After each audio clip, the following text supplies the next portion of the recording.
Les 25 et 26 novembre prochains se tiendront les premiers états généraux des violences faites aux femmes. 2 jours de débats, de témoignages et d'échanges, dans le but d'apporter des réponses adaptées aux situations de violence conjugale. En fait, il mobilise toute la société, il mobilise toutes les personnes publiques, tous les partenaires institutionnels et toutes les associations. C'est montrer que la Réunion, ensemble, arriverait à convaincre et à combattre ce fléau.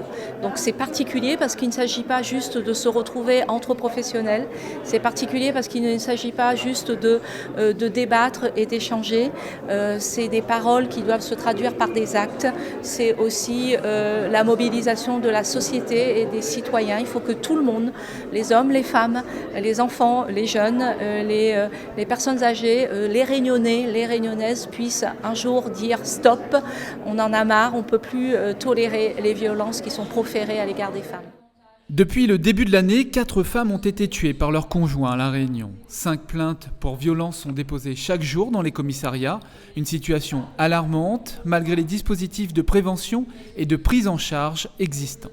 Beaucoup de choses sont faites. Il y a eu des téléphones pour grand danger pour les femmes.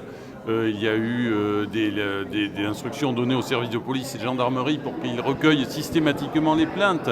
Il y a des intervenantes sociales également qui font beaucoup de choses. Il y a des associations qui se mobilisent. Il y a des foyers, des accueils qui sont prévus pour les femmes et leurs enfants. Mais ça ne suffit pas. Il faut qu'on voit d'abord comment mieux se mobiliser. Les états généraux des violences faites aux femmes seront animés par des partenaires institutionnels ainsi que des représentants d'associations. Mais la particularité de ces rencontres, c'est son ouverture au grand public pour que tous se mobilisent et s'engagent à changer les mentalités.